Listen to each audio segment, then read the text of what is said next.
Hello everyone, welcome back to my channel. Today's will be solved question number 74, chapter number 6. Kochi Silk Limited issued a prospectus inviting application for 40,000 shares of rupees 10 each at a premium of rupees 8 per share. Payable as follows: on application 6 rupees, on allotment 6 rupees, on first call 3 rupees, on second and final call 3 rupees. Guys, Kochi Silk Limited ने 40,000 shares issue की हैं जिनकी आपकी face value given है 10 rupees each और 8 रुपये जो पर शेयर्स है वो वैल्यू गिवन है आपकी प्रीमियम की। ठीक है, आपको चारों के साथ ही 2 रुपीज़ का प्रीमियम इंक्लूड करके दिया हुआ है। तो इनकी जो नॉर्मल शेयर कैपिटल वैल्यू होगी एप्लीकेशन की 4 होगी, अलॉटमेंट की भी 4 होगी, फर्स्ट कॉल की 1 होगी और सेकेंड एंड फाइनल कॉल की भी 1 होगी। Okay, application were received for 80,000 shares and pro rata allotment was made and the application for 70,000 shares. It was decided to utilize excess application money toward the sum due on allotment. Application कितने receive हुई है 80,000 की और share कितने issue किए जा रहे हैं 40,000।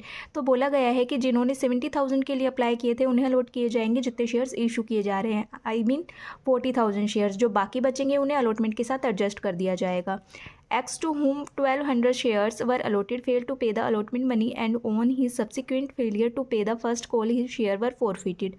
जो X है उसने 1200 शेयर्स अलॉट किए गए हैं उसे और उसने अलॉटमेंट और फर्स्ट कॉल की पेमेंट नहीं की है। इसके बाद इन शेयर्स को फॉरफिट कर लेना है। तो गाइज इसके हमें अप्लाइड शेयर्स को निकालना होगा। ठीक है, Y who applied for 3,500 shares fail to pay the 2 calls and on his such failure his share were also forfeited. Y है उसने 3,500 शेयर्स के लिए अप्लाई किया था तो इसके हम अलॉटेड शेयर्स निकालने पड़ेंगे और इसने दोनों ही कॉल्स की पेमेंट नहीं की है। इसके बाद इसके शेयर्स को भी फॉरफिट कर लेना है। Of the shares forfeited 2,500 shares were reissued as fully paid up for 9 per shares. The whole of Y share being included prepare cash book and journal entries. Guys आपको 2,500 shares को ही री issue करना है जिसमें से Y के share तो whole हैं यानी कि कंप्लीट री इशू किए जाएंगे और एक्स के हमें देखने होंगे कि हम कितने री इशू करेंगे। ठीक है, और इनकी इसकी वैल्यू गिवन है 9 पर शेयर यानी कि 10 रुपीज़ की आपकी फुल वैल्यू दी हुई है फेस वैल्यू और 9 पर शेयर्स पर इसे री इशू करना है। इट मीन्स 1 रुपये का डिस्काउंट हो गया है आपका। तो आपको कैश बुक बनानी है, जर्नल एंट्रीज बनानी है। जो बैंक वाली एंट्री होगी वो जर्नल एंट्रीज में ना करके हमें कैश बुक में ट्रांसफ़र कर देनी है। ओके, तो अब इसकी हमें बना लेनी है प्रोराटा टेबल। तो देखिए एक साइड में आपको अप्लाइड लिख लेना है, एक साइड में आपको अलॉटेड 70,000 जो जिसके लिए 70,000 के लिए जिसने अप्लाई किया था उन्हें 40,000 शेयर से ही इशू कर सकते हैं, राइट। चाहे अप्लाई कितने के लिए भी क्या हो लेकिन कंपनी जितना इशू कर रही है उतना ही तो अलॉट करेगी ना। बाकी जो बचेगा उसे क्या कर देंगे हम रिफंड कर देंगे, नील कर देंगे, उन्हें कोई भी शेयर अलॉट नहीं किया जाएगा। तो एप्लीकेशन कितने की रिसीव हुई थी आपकी 80,000 की, जिसमें से 70,000 वालों को 40,000 शेयर दे दिए तो बचे कितने 10,000, तो उसे रिटर्न कर देंगे। इन दोनों का जो डिफरेंस होगा यानी कि 30,000 वो एप्लीकेशन की सेकेंड एंट्री के साथ अलॉटमेंट के साथ एडजस्ट होगा क्योंकि एप्लीकेशन के बाद अलॉटमेंट की ही मनी ड्यू होती है तो उसके साथ एडजस्ट कर देंगे। बाकी बचा ये 10,000 उसे एप्लीकेशन की सेकंड एंट्री में बैंक से रिफंड कर देंगे। ओके, तो अब हमारी फर्स्ट एंट्री क्या हो जाएगी, bank account debit to share application account और टू शेयर एप्लीकेशन अकाउंट। तो गाइज इस एंट्री को आपको क्या करना है कैश बुक में दिखा देना है। देखो बैंक अकाउंट हमारा डेबिट हो रहा है तो डेबिट साइड में हम किस नेम से दिखा देंगे टू शेयर एप्लीकेशन अकाउंट। कितनी एप्लीकेशन रिसीव हुई है 80,000, मल्टीप्लाई कर देंगे एप्लीकेशन की वैल्यू जो कि गिवन है क्वेश्चन में, मल्टीप्लाई करेंगे तो 4,80,000 रुपीज़ आ जाएगा। ओके, अब आपकी सेकेंड एंट्री क्या होगी इसकी, अब आपकी सेकेंड एंट्री होती है शेयर कैपिटल में ट्रांसफ़र करने की और जो प्रोराटा टेबल है उसे एडजस्ट करने की। ओके, तो share application account debit to share capital account to security premium reserve account to share allotment account. ठीक है, सिक्योरिटी प्रीमियम को भी यहाँ पे क्या करना है आपको क्रेडिट कर देना है क्योंकि ये इसके साथ इंक्लूड है।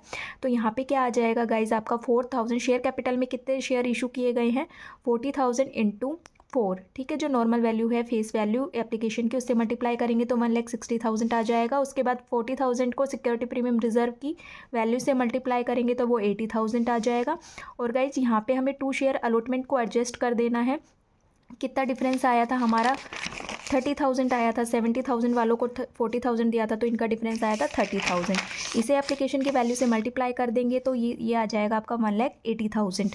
गाइज अब हमें लास्ट में रिफंड भी करना होता है तो हम यहाँ पे क्या लिखते टू बैंक अकाउंट लिखते, राइट। तो हमें वापस कितना करना है 10,000, तो 10,000 को हमें क्या करना है 6 से मल्टीप्लाई कर देते तो कितना आ जाता 60,000। अब यहाँ पे आपका बैंक अकाउंट क्या हो रहा है क्रेडिट हो रहा है ना, तो हमें क्रेडिट साइड में किस नाम से डाल देना है to share application by share application account के नाम से क्योंकि जो बैंक वाली है उसमें उसे तो बैंक कैश बुक में ट्रांसफ़र करना है, तो बाय शेयर एप्लीकेशन के नाम से 10,000 इंटू 60,000 आपका क्रेडिट साइड में ट्रांसफ़र हो जाएगा। ओके, अब करनी है हमें शेयर अलॉटमेंट के ड्यू की एंट्री, तो वो हमें जर्नल में करनी है। Share allotment account debit to share capital account to security premium reserve account. अब गाइस जो एप्लीकेशन रिसीव हुई थी उसे तो हमने बैंक में डाल दिया है, बाकी जितने भी क्वेश्चंस की एंट्री होगी वो आपके जितने शेयर्स इशू किए जा रहे हैं उसी से ही होगी। तो 40,000 इंटू अलॉटमेंट की वैल्यू गिवन है आपको 6 मल्टीप्लाई कर देंगे तो वो आ जाएगा आपका 2,40,000 रुपीज़। यहाँ पे नॉर्मल शेयर कैपिटल की वैल्यू से मल्टीप्लाई करेंगे 40,000 इंटू 4 तो 1,60,000 आ जाएगा। यहाँ पे सिक्योरिटी प्रीमियम की वैल्यू से मल्टीप्लाई करेंगे 40,000 इंटू 2 तो 80,000 आपका क्रेडिट साइड में ट्रांसफ़र हो जाएगा। इसके बाद गाइज हम अलॉटमेंट के रिसीव की एंट्री करते हैं, तो bank account debit to share allotment account होगी। ठीक है, तो इसके लिए हमें क्या करना पड़ेगा, वर्किंग नोट करना पड़ेगा। X to whom 1,200 share were allotted failed to pay the allotment money and on his subsequent failure to pay the first call his share were forfeited। X ने 1,200 शेयर्स को अलॉट किया है। ठीक है, मतलब X है कोई, उसे कितने शेयर्स अलॉट किए गए हैं 1,200 शेयर्स। तो गाइज इसे हमें कौन से शेयर्स निकालने पड़ेंगे, अप्लाइड शेयर्स को निकालना पड़ेगा, राइट। तो क्या लिखेंगे हम, वर्किंग नोट बनाएंगे। Excess amount receive from X on applications X has been allotted shares. X को कितने शेयर्स अलॉट किए गए हैं 1,200 शेयर्स। निकालने कितने हैं, अप्लाइड शेयर्स। तो गाइस जब हमें अप्लाइड शेयर्स निकालने होते हैं तो हमें जो ऊपर वैल्यू लेनी होती है वो अप्लाइड लेनी होती है और नीचे की वैल्यू जो लेनी होती है वो अलॉटेड लेनी होती है, राइट। तो हमने जब प्रोराटा टेबल बनाई थी तो 70,000 के लिए जिसने अप्लाई किया था उन्हें कितने शेयर्स अलॉट किए गए थे 40,000। तो 70,000 डिवाइड बाई 40,000 और मल्टीप्लाई बाय जो X को अलॉट किए गए शेयर से कितने आ जाएंगे 1,200 शेयर्स। इन्हें आप सोल्व करेंगे तो ये आ जाएगा गाइज आपका 2,100 शेयर्स। अब आपको एक्सेस एप्लीकेशन मनी निकालनी है रिसीव फ्रॉम X की।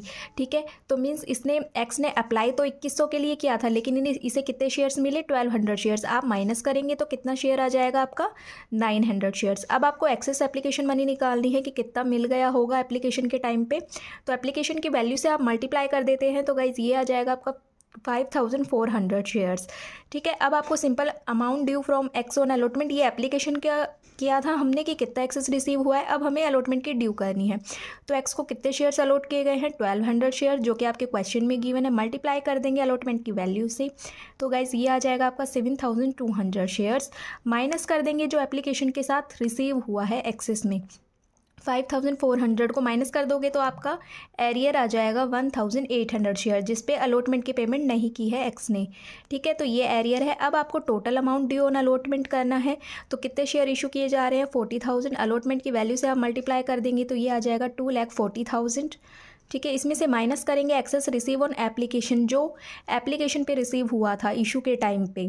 ठीक है, जो हमने एप्लीकेशन की सेकेंड एंट्री के साथ एडजस्ट किया था। 70,000 वालों को 40,000 शेयर्स अलॉट किए गए, तो इनका डिफरेंस जो आया था 30,000, इसे हमें एप्लीकेशन की सेकेंड एंट्री के साथ हमने अलॉटमेंट के साथ एडजस्ट किया था ना। टू शेयर अलॉटमेंट अकाउंट कितना किया था 1,80,000। अब अलॉटमेंट की ड्यू कितनी हुई है 2,40,000, लेकिन 1,80,000 तो हमें पहले ही रिसीव हो गया तो इसे हमें माइनस करना पड़ेगा। ठीक है गाइस, तो हमें 2,40,000 में से जो पहले ही मिल गया एप्लीकेशन के टाइम 1,80,000 को माइनस करना पड़ेगा, तो ये आ जाएगा आपका 60,000, राइट। अब हमें एक्सेस मनी जो कि एरियर है जिसका पेमेंट नहीं किया है X ने।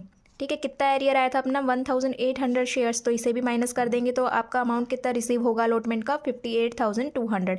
बस इसी को ही हमें बैंक में रिसीव कर देना है। एंट्री क्या हो जाएगी आपकी, bank account debit to share allotment account. ठीक है, अब बैंक वाली एंट्री हमें कहाँ पे कर देनी है, कैश बुक में करनी है। तो बैंक डेबिट हो रहा है तो क्या लिख देंगे आप डेबिट साइड में, टू शेयर अलॉटमेंट अकाउंट कितने से, देखिए 2,40,000 में से आपने 1,80,000 जो कि एक्सेस हो गया था एप्लीकेशन मनी के साथ वो माइनस किया है और आपने एरियर माइनस किया है, तो आपका कितना आ जाएगा 58,200 डेबिट साइड। ओके, अब हमें करनी है शेयर फर्स्ट कॉल की ड्यू की एंट्री। तो गाइज वो तो सिंपल ही हो जाएगी, हम कैश बुक और जर्नल एंट्री साथ साथ कर रहे हैं। अगर आप अलग अलग कर सकते हैं तो ईजिली कर लेंगे। ठीक है, मैं साथ साथ आपको इसलिए बता रही हूँ क्योंकि अगर हम जर्नल में कर रहे होते तो भी साथ ही होती। ठीक है, अब हम बस ट्रांसफ़र कर रहे हैं हम कैश बुक में बैंक वाली एंट्री को। तो फर्स्ट कॉल की ड्यू करेंगे entry, share first call account debit to share capital account to security premium reserve account. ठीक है, तो इसके साथ भी सिक्योरिटी प्रीमियम है इसलिए हमने इसे भी क्रेडिट किया है।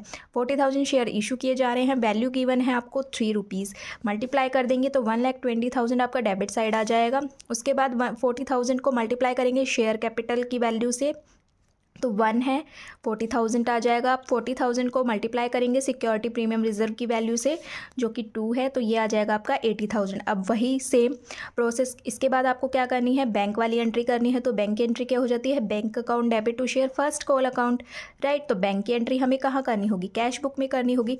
लेकिन गाइज अब आपको ये याद रखना पड़ेगा कि जो क्वेश्चन के अंदर जो 1200 शेयर्स थे उसके पेमेंट नहीं की है एक्स ने, राइट। और इसके बाद क्या करना है, इन शेयर्स को देखना, यहाँ पे समझना। यहाँ पे आपको थोड़ा कन्फ्यूजन हो सकता है। एक्स ने 1200 शेयर्स पर फर्स्ट कॉल की पेमेंट नहीं की है, वाई ने भी कॉल की पेमेंट नहीं की है फर्स्ट कॉल की, ठीक है। यहाँ पे 2 कॉल्स लिखा हुआ है। लेकिन इसके देखिए अप्लाइड शेयर्स है, तो इसके हमें कौन से शेयर्स निकालने पड़ेंगे, अलॉटेड शेयर्स निकालने पड़ेंगे। तो ये आपको ईजिली निकालने आ गए होंगे अब तो, ठीक है। निकाल लेते एक बार। Y has applied for 3500 shares, Y ने कितने के लिए अप्लाई किया था, 3500 शेयर्स के लिए। तो गाइज हमें इसके अलॉटेड शेयर्स निकालने पड़ेंगे। कैटेगरी हमारे पास एक ही है तो वही हमें फॉलो करनी है। तो जब यहाँ पे अलॉटेड, तो अब आपको अलॉटेड शेयर्स निकालने हैं, तो वही है कि आपको अलॉटेड अमाउंट ऊपर रखना पड़ेगा और डिवाइड में कौन सा अमाउंट रखोगे आप, जो अप्लाइड किया है, मल्टीप्लाई कर दोगे 3500। इसे आप सॉल्व करोगे तो गाइज आपका निकल के आएगा 2000 शेयर्स, ठीक है।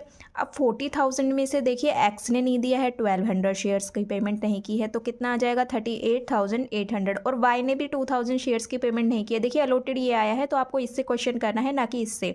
हम लोग अलॉटेड से करते हैं, ठीक है। तो 2000 की वाई ने पेमेंट नहीं किया, तो इसे लेस करोगे तो अब कितने शेयर्स बच गए हैं आपके, 36,800 शेयर्स। तो अब फर्स्ट कॉल की जो अमाउंट होगी मल्टीप्लाई होगी वो किससे होगी, 36,800 से, राइट। तो अब क्या एंट्री हो जाएगी, तो bank account debit to share first call account, ठीक है। बैंक डेबिट हो रहा है तो ये हमने यहाँ पे लिख दिया, कैश बुक में ट्रांसफ़र कर देंगे। तो शेयर्स कितने आए थे अपने, 36,800 मल्टीप्लाई कर देंगे फर्स्ट कॉल की वैल्यू से, तो आपकी कितना रिसीव होगा फर्स्ट कॉल का, 1,10,400 आपका रिसीव होगा, ठीक है। ये 36,800 कैसे आया था, आई होप आपको क्लियर हो गया होगा, ठीक है। अब हमें करनी है, अब हम इन दोनों को क्या कर लेंगे, फॉरफिट कर लेंगे। आपके क्वेश्चन में गिवन है कि अलॉटमेंट का पैसा नहीं दिया है एक्स ने और फर्स्ट कॉल का नहीं दिया है, तो इन्हें क्या कर लो, साथ के साथ ही फॉरफिट कर लो। तो अब हमें फॉरफीचर की एंट्री करनी पड़ेगी। तो आपके फॉरफीचर की क्या एंट्री हो जाएगी, share capital account debit, security premium reserve account debit, 2 share allotment, 2 share first call, 2 share forfeiture. X के कितने शेयर है, 1200 शेयर्स, तो इन्हें हमें फॉरफिट करना है, ठीक है। अब इसमें फाइनल कॉल का तो कोई रोल नहीं है, तो शेयर कैपिटल की आपकी वैल्यू कितनी थी, 10 थी, ठीक है। 10 में से ये प्रीमियम, सबका प्रीमियम आप माइनस कर देंगे, हटा देंगे, तो एप्लीकेशन की कितनी बचेगी, 4, अलॉटमेंट की 4 और फर्स्ट कॉल की 1, तो 4, 4, 8 और 9, ठीक है। तो 9 रुपीज़ को क्या करना है, हमें फॉरफिट कर लेना है, ठीक है। तो 1200 को 9 से मल्टीप्लाई करेंगे तो वो कितना आ जाएगा, 10,800 आपका डेबिट साइड आ जाएगा, ठीक है। सिक्योरिटी प्रीमियम रिजर्व अकाउंट को डेबिट करेंगे तो इसमें देखिए आपका अलॉटमेंट की पेमेंट नहीं हुई है और आपकी फ़र्स्ट कॉल की पेमेंट नहीं हुई है, दोनों का 2 रुपीज़ आपका प्रीमियम दिया हुआ है, दोनों को ऐड कर लेंगे 4 आ जाएगा। 1200 को आप 4 से मल्टीप्लाई करेंगे तो गाइस ये आएगा आपका 4,800, ठीक है। इसमें से माइनस कर देंगे आप 600, तो ये आ जाएगी आपकी वैल्यू 4,200। उसके बाद 2 शेयर अलॉटमेंट का आपने एरियर निकाला ही था वर्किंग नोट में, ये यहाँ पे निकाला था, ठीक है। ये मल्टीप्लाई सॉल्व करके इसके बाद ही इसमें से माइनस करके तो 1800 निकाला था, तो इसी को ही आपको बस ट्रांसफ़र कर देना है, किसी से मल्टीप्लाई करने की नीड नहीं है। 2 शेयर फर्स्ट कॉल में 1200 शेयर से मल्टीप्लाई कर देंगे फर्स्ट कॉल की वैल्यू से, तो ये आ जाएगा आपका 3600, ठीक है। आप डेबिट साइड का टोटल करेंगे, क्रेडिट साइड का टोटल करेंगे, माइनस कर देंगे तो आपका शेयर फॉरफीचर में कितना अमाउंट आ जाएगा, 9,600, ओके। अब करनी है गाइस आपको सेकेंड एंड फाइनल कॉल की ड्यू की एंट्री, तो इसमें कितना हो जाएगा, अब आप देखिए गाइस हमने फर्स्ट कॉल के लिए लिया था 36,800 शेयर्स लिए थे, क्योंकि देखिए जो एक्स है उसने 1200 शेयर्स थे उसके पास, जिसने अलॉटमेंट और फर्स्ट कॉल की पेमेंट नहीं की है, और वाई के पास 2000 शेयर्स अलॉट किए गए थे, इसने भी फर्स्ट कॉल की पेमेंट नहीं की थी, तो इसलिए हमने दोनों ही शेयर्स को माइनस किया था, 40,000 में से 1200 को भी और आपके 2000 को भी, ठीक है। लेकिन अब हम सेकेंड एंड फाइनल कॉल का कर रहे हैं, तो देखिए सिर्फ वाई का रोल है इसके अंदर, ठीक है। इसने सिर्फ पेमेंट नहीं की है, ठीक है। तो एक्स ने पेमेंट नहीं की है फर्स्ट कॉल की, तो फर्स्ट कॉल का 40,000 में से लेस कर देंगे तो कितने बचेंगे आपके 38,800 रुपीज़, ठीक है। तो अभी हमें उन्हीं शेयर से ही क्वेश्चन करना है, तो आप 38,800 को 3 से मल्टीप्लाई कर दोगे, जो कि गिवन है आपकी सेकेंड एंड फाइनल कॉल की वैल्यू, तो ये आ जाएगा आपका हाँ सॉरी 1,16,400 शेयर्स। ठीक है, इसके बाद आपको शेयर कैपिटल की वैल्यू से मल्टीप्लाई कर देना है 38,800 इंटू 1, तो ये आ जाएगा आपका 38,800। ठीक है, अब इसे सिक्योरिटी प्रीमियम रिजर्व की वैल्यू से मल्टीप्लाई कर देंगे तो ये आ जाएगा आपका 77,600। ओके, अब आपको रिसीव की एंट्री कर लेनी है। तो रिसीव की एंट्री क्या हो जाएगी आपकी, वही bank account debit to share second and final call. तो उसमें कितने शेयर्स को लोगे आप, उसे आपको कैश बुक में ट्रांसफ़र करना है। तो आपके बैंक में सेम ट्रांसफ़र होगा। कितने शेयर्स बचे थे भाई, एक्स ने भी पेमेंट नहीं किया, वाई ने भी पेमेंट नहीं किया है, तो एक्स के 1200 शेयर्स को भी माइनस करना है, फिर 38,800 बचेंगे और उसके बाद माइनस करना है वाई के शेयर्स को भी। तो ये कितने शेयर्स बचेंगे, 36,800। तो बैंक में कितना रिसीव हो जाएगा आपका 1,10,400 शेयर। सेम अमाउंट हो जाएगा, सेम कैलकुलेशन होगी। ओके, इसके बाद हमें करनी है शेयर फॉरफीचर की एंट्री। ठीक है, इसके बाद बोला गया है कि वाई के शेयर्स को भी क्या कर लिया जाए, फॉरफीट कर लिया जाए। तो 2,000 शेयर्स इसे अलॉट किए गए थे, तो उसे भी हम क्या कर लेंगे, फॉरफीचर कर लेंगे। तो फॉरफीचर की क्या एंट्री हो जाती है आपकी। अब देखिए, इसने सेकंड एंड फाइनल कॉल की पेमेंट नहीं हुई है, इट मीन्स हमें सिक्योरिटी प्रीमियम रिजर्व की पेमेंट भी नहीं हुई होगी। तो एंट्री क्या हो जाएगी आपकी, share capital account debit security premium reserve account debit 2 share first call, 2 share second and final call, 2 share for future account. ठीक है, कितने शेयर्स अपने निकले थे, 2,000 शेयर्स निकले थे। कैसे निकाले थे एक बार मैं फिर से दिखा देती हूँ। देखिए, वाई ने अप्लाई किया था 3,500 शेयर्स के लिए। तो हमने क्या किया था, अलॉटेड शेयर्स हमें निकालने थे, तो हमने अलॉटेड को अमाउंट को ऊपर लिया है और डिवाइड में जो अप्लाइड शेयर्स थे 70,000 मल्टीप्लाई कर देंगे 3,500। तो इसे आप सॉल्व करेंगे तो वो कितना आ जाएगा, 2,000 शेयर्स। तो इतने ही शेयर्स उसने अलॉट किए थे, तो इतने ही शेयर्स को क्या कर लेने हैं, फॉरफीचर कर लेने हैं। ठीक है, तो 2,000 को वैल्यू कितनी है आपकी, टोटल कंप्लीट 10 है। अब तो 10 से ही होगा क्योंकि लास्ट आ गया है। तो 2,000 इंटू 10 20,000 आपका डेबिट साइड आ जाएगा। सिक्योरिटी प्रीमियम की वैल्यू से आप मल्टीप्लाई कर देंगे। देखिए, फर्स्ट कॉल है, सेकंड कॉल है, तो दोनों का 2-2 रुपये का प्रीमियम है, राइट। तो 2 और 2 4 हो जाएगा। ठीक है, तो ये कितना आ जाएगा, 4 से मल्टीप्लाई करके 8,000 आ जाएगा। 2 शेयर फर्स्ट कॉल में फर्स्ट कॉल की वैल्यू से मल्टीप्लाई कर दो, 2,000 इंटू 3 6,000 आ जाएगा। सेम आपको सेकेंड एंड फाइनल कॉल की वैल्यू से मल्टीप्लाई कर देना है 6,000, 2,000 इंटू 8। ठीक है, अब 8 आप बैलेंसिंग फिगर से भी, शेयर फॉरफीचर का अमाउंट आप बैलेंसिंग फिगर से भी निकाल सकते हो भी। डेबिट का टोटल क्रेडिट का टोटल माइनस करेंगे तो वो 16,000 आ जाएगा। या फिर आप देखिए यहाँ पे 10 एंड 4 14 हो रहा है, तो यहाँ पे भी आपको 14 करना है। तो 3 3 6 से तो मल्टीप्लाई हो गया है, तो बचा कितना, 8 को मल्टीप्लाई करोगे 2,000 से 16,000 आपका ये आ जाएगा। ठीक है, अब गाइज आपको करनी है री इशू की एंट्री। ठीक है, तो री इशू की क्या एंट्री हो जाती है, देखिए अब री इशू कैसे करना है आपको। Of the shares forfeited, 2,500 shares were reissued as fully paid up for 9 per shares, the whole of buy shares being included। इसमें बोला गया है कि सिर्फ 2,500 शेयर्स को ही री इशू करना है फुली पेड अप, यानी कि फुली पेड अप आपकी फुल वैल्यू कितनी थी, 10 थी, और री इशू कितने पे किया जा रहा है, 9 पर शेयर्स पे। तो 1 रुपये का क्या हो गया, डिस्काउंट हो गया ना भाई, पहले 10 था अब 9 पे किया जा रहा है, तो कितना हो गया, 1 रुपये का आपका डिस्काउंट हो गया है। जिसमें बोला गया है कि वाई के तो सारे ही शेयर इंक्लूड है इसमें। तो अब आप एक्स का देख ले, तो वाई के कितने शेयर्स होंगे, वाई के हमने 2,000 शेयर्स 2,000 शेयर्स निकाले थे, तो वो तो सारे कंप्लीट है। इसके अंदर बचे कितने, 500 शेयर्स। तो एक्स के कितने शेयर्स है, ओनली 500 शेयर्स। ठीक है, तो इन्हें री इशू कर देना है टोटल 2,500 शेयर्स को ही। ठीक, तो देखिए इसका भी हमने वर्किंग बना लिया है। शेयर फॉरफीचर 2,500 शेयर्स को हमने री इशू करना है, जिसमें एक्स के शेयर हैं और वाई के शेयर हैं। वाई के तो कंप्लीट शेयर है 2,000 शेयर्स, इनके जितने भी शेयर फॉरफीचर है उनको सबको ही री इशू कर देना है। ठीक है, तो अब वाई के कितने शेयर फॉरफीचर में कितना अमाउंट निकला था आप, तो वाई के कितने शेयर्स फॉरफीचर किए थे हमने 2,000 शेयर्स, और इसके शेयर फॉरफीचर में कितनी अमाउंट आई थी 16,000। तो इसके तो सारे के सारे री इशू कर लेने हैं, तो इसका तो कोई हमने डिवाइड मल्टीप्लाई नहीं करना है, तो इसके 16,000 शेयर्स को ही ले लेना है। ठीक है, अब बचे कितने, देखिए 2,000 शेयर्स तो वाई के हो गए, बचे कितने, ओनली 500 शेयर्स। ठीक है, तो 500 एक्स के कितने शेयर्स को री इशू करना है, ओनली 500 शेयर्स को। तो एक्स के कितने शेयर्स फॉरफीचर अमाउंट, तो गाइज एक्स के 1,200 शेयर्स को हमने फॉरफिट किया था, और शेयर फॉरफीचर में कितनी अमाउंट है आपकी 9,600। तो इसकी कैलकुलेशन हमें करनी पड़ेगी, 9,600 डिवाइड बाय 1,200 मल्टीप्लाई बाय। ठीक है, आप इसे कैलकुलेट करेंगे 9,600 1,200 मल्टीप्लाई बाय 500, इसे सॉल्व करेंगे तो आपके कितने आ जाएंगे 4,000 शेयर्स। तो इन्हें ही आपको री इशू करना है। तो टोटल कितने हो गए आपके 16,000 और 4,000 शेयर्स, तो कितने हो गए आपके 20,000 शेयर्स आपके टोटल हो गए।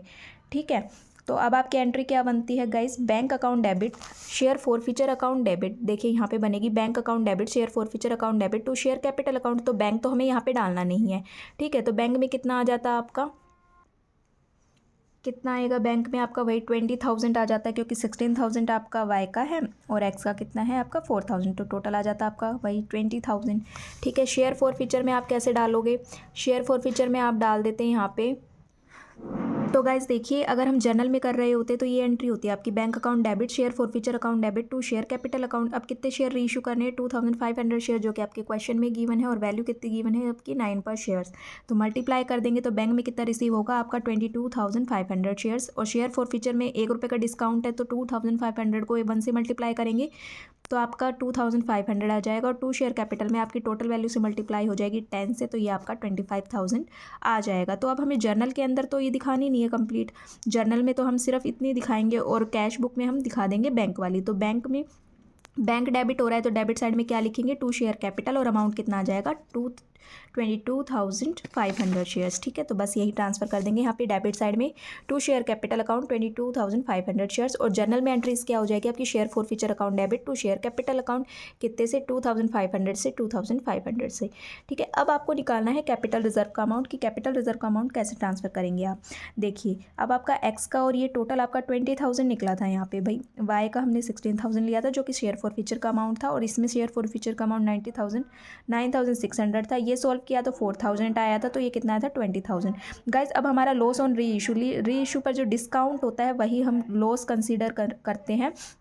तो वो लॉस हमारा कितना आया था 2,500 रुपये का, क्योंकि ₹1 का डिस्काउंट था ना। तो गाइज जब हमारे क्वेश्चन में लॉस आता है यानी कि डिस्काउंट हो रहा होता है, तो हमें इसको लेस करना होता है। अगर सिक्योरिटी प्रीमियम होता तो हम डायरेक्ट वही अमाउंट लिख देते जो आ रही है, ठीक है। तो अब 2,500 रुपये को हमें लेस करना पड़ेगा, राइट। तो अब इस 2,500 को 20,000 में से लेस करोगे तो आपके कितना अमाउंट आएगा 17,500। इसी को ही आपको क्या करना है, कैपिटल रिजर्व में ट्रांसफ़र कर देना है। तो क्या एंट्री हो जाएगी, share forfeiture account debit to capital reserve account, कितने से 17,500 डेबिट में और 17,500 क्रेडिट में। गाइस आपकी जर्नल एंट्रीज इतनी थी, कंप्लीट है। अब आपकी कैश बुक भी बन गई है, साथ साथ बनाई थी हमने, ठीक है। तो ये आपको डेबिट साइड का टोटल कर लेना है और आपको क्रेडिट साइड का टोटल करना है, ठीक है। जब आप 60,000 को इस वाले टोटल से माइनस करोगे तो आपका बैलेंस कैरिड डाउन आ जाएगा 7,21,500, ठीक है। बस इसे कंप्लीट कर देंगे। यही क्वेश्चन का आंसर आपको गिवन है। कैश एट बैंक का 7,21,500 shares, net amount receive and allotment की निकली थी हमारी 58,200, और कैपिटल रिजर्व में हमने ट्रांसफ़र किया है 17,500। आई होप आपको क्वेश्चन नंबर 74 क्लियर हुआ होगा। गाइस अगर इस क्वेश्चन से रिलेटेड कोई आपकी क्वेरी है तो प्लीज़ कमेंट करिएगा। आगे आने वाली वीडियो में हम क्वेश्चन नंबर 75 और 76 को सॉल्व करेंगे, फिर आपका चैप्टर कंप्लीट हो जाएगा। Okay guys, thank you.